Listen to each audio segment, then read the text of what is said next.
continue our coverage of Conference USA Media Days. Now we turn our attention to the UTEP Miners, and joining us, the head football coach of UTEP, is Sean Kukler. Sean, good to have you back, buddy. Appreciate you. I like the beard, man. Thank you. I appreciate that's it. a look. Now, your wife, she doesn't like it? She likes it well enough. My daughter likes it, so. There you go. And she runs the house probably. Also joining us, fullback Darren LaFosse. Good to have you with us, my friend. And Nick Usher, linebacker. Coach, I want to start with you. When I was there near the end of the season, we were talking about how many injuries you had. 15 season-ending injuries, which is probably the most in the FBS. But when I watched your practices, the demeanor was the same. Nobody could tell the difference. Your teams competed. Yeah, we got great kids. They compete. They fought hard last year, and in fact, at the end of the year, they were fighting, and we were a missed field goal away from going to a bowl game last year. So 14 of those 15 are back this year. They're hungry. They're ready to compete, and I think going through adversity helped our team become stronger and build depth. Well, one of the things I read after spring drills, you said we've got a lot of progress to make between now and training camp. Not a great endorsement, but a true endorsement. Where are the greatest areas you need to make progress in?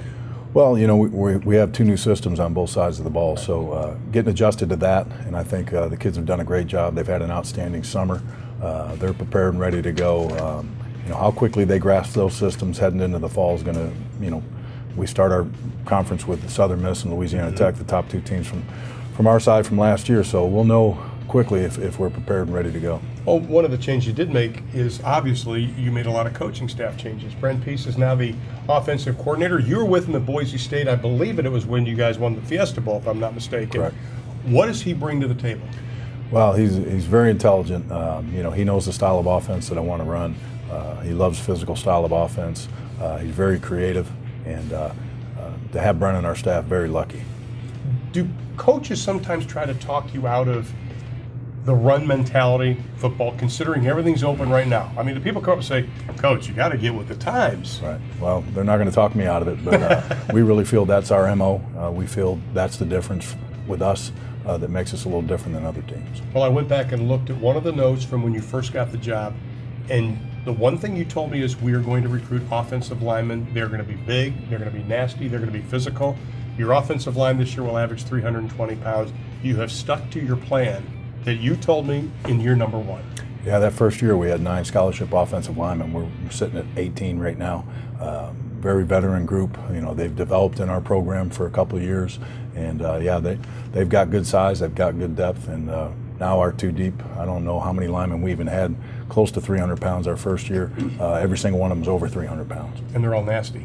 And they get after it pretty good. That's a good way of putting it. Now, unfortunately, in spring practice, Mac Leftwich, he started a number of games last season, got hurt, had a chance, though, to watch, came in late in the season. It seemed like he was learning. He is out now the year with shoulder surgery. How disappointing was that? Yeah, it's unfortunate for us. And, we have Ryan Metz, who was a true freshman for us last year, and Kavika Johnson, who was a true freshman, that both won football games for us. So both those guys finished spring 1 and 2, and then we're adding Zach Greenlee, a graduate transfer with 2 years from Fresno State, into the mix. So it's going to be an open competition in camp, and one I'm looking forward to. How does it come down to it? Because obviously in spring you didn't have Zach there, now you've got him there. But how do you get the reps to be equal, where you get a good idea of what each guy can do? What's the difference in it? Well, we're going to have equal reps to give everybody a fair opportunity. But most of the work that'll be deciding towards the starting quarterback role will be determined in scrimmage play. Let's talk about defensive coordinator Tom Mason. That name may be familiar. I got to know Tom when he was at SMU, changing the formation a little bit to a 3-4. But when I went back and looked at tape, your defensive ends were almost in a 2-point stance last year anyway. So it's not that big of a change, true? Yeah, we really felt personnel-wise we were better structured for a 3-4. I've been wanting to run a 3-4 since I've been there. Again, very lucky to get somebody with the experience of Tom Mason.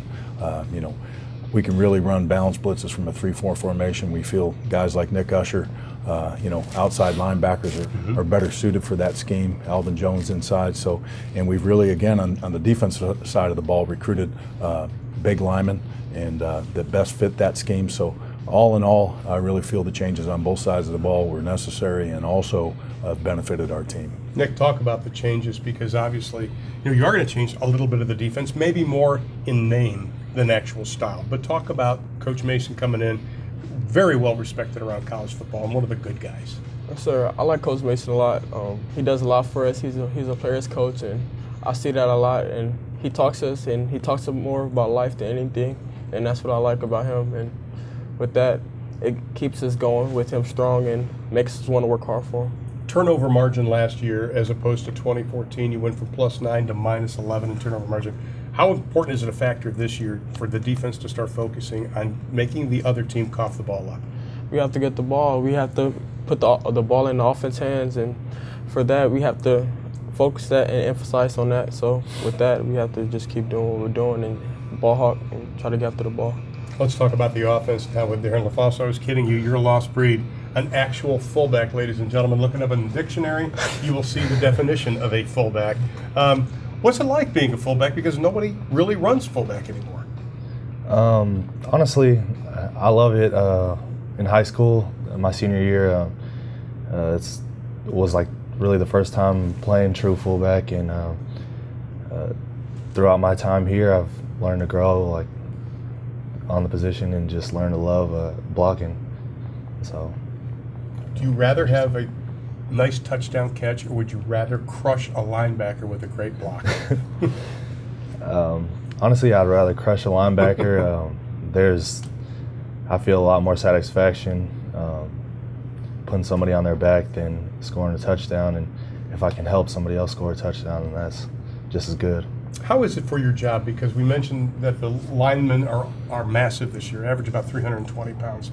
How does that help you as a fullback when you have guys that big and that experience in front of you? Well, definitely experience is a huge thing because we got guys out there knowing exactly what they're supposed to do and getting on exactly who they're supposed to be on. And so it helps me out and as far as communication and everything, and takes a lot of pressure off of me when they're handling the bigger guys and I'm on linebackers. Getting Aaron Jones back, obviously hurt last year, played basically 6 quarters. Getting him back, what's that mean to the team? It's exciting, and especially for me because having a guy like that where I know he's going to make every block count and getting a block for him, and that's just an exciting thought to have him back on the field. Talk about Aaron Jones coming back, because he's such an explosive runner. He could be UTEP's all-time leading rusher when he leaves. It was a big loss last season, but getting him back this year. Getting him back is big for us in a lot of ways because not only is he an outstanding football player, he's one of our best leaders. He's a team captain. He brings energy to the practice field every single day. He practices the same way he competes in games. So from a work ethic standpoint, from a leadership standpoint, he was sorely missed last year, and he is as hungry as I've seen a player getting ready to prepare for a season. Now you bring back your top 3 receivers, including your outstanding tight end, Hayden Pinkel. Getting these guys back that are already playmakers, and Aaron, talk about your receivers coming back. I like the receivers coming back, and as you mentioned, Batson and Jaquan White and Cole Freitag are returning, but I also like some of the speed that we're adding with Terry Janelle, Warren Reddicks, and some of the youth that we're bringing in. So I think we've upgraded our speed at that position, which was desperately needed, and I think they have the ability to make plays probably for the first time since we've been here. 4 or 5 starters are back on the offensive line, including Will Hernandez, tabbed first team Conference USA in the preseason. His game so far, and what does he need to do to move up in the charts? Will Hernandez is an outstanding competitor. He's the strongest player in our program, maybe one of the strongest players I've ever been associated with, and he loves playing physical, and he brings a level of play up around him, and he sets the tempo. Was it hard at the end of the year? Because I know coaches aren't satisfied, even if you have a winning record, but when you had some problems like last year just getting into a bowl game, was it difficult to have that self-evaluation in December when you sat everybody down and said, okay, we did this well, we didn't do this well? Was that tough for you? I think every year you got to evaluate yourself, you got to evaluate your staff and your team, and felt after last year this team is on the verge of doing great things, and I felt we had to make some necessary changes in order to achieve that. We have, and the kids have bought in 100%. And they're excited and ready to go. I know after one disappointing loss, it was either last year or 2 years ago, and you and I were sitting in your office and you said, it starts with me. And you said, I've got to look at how we practice, what we do, off days, everything. It always started with you. You hold yourself accountable.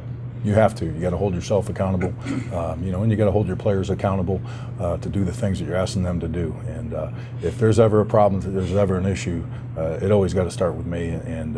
And I'm quick to look at myself and see what necessary changes I got to make. Now, one of the things I think people don't realize that last year UTEP only had 5 home games, this year 7.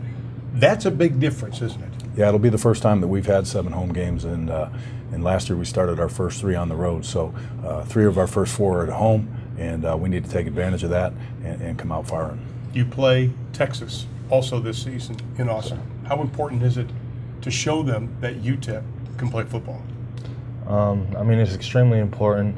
Obviously, we're focusing on New Mexico State, taking it 1 week at a time, but you know, every week we're going to bring everything we have, and so we're just worried about the first game.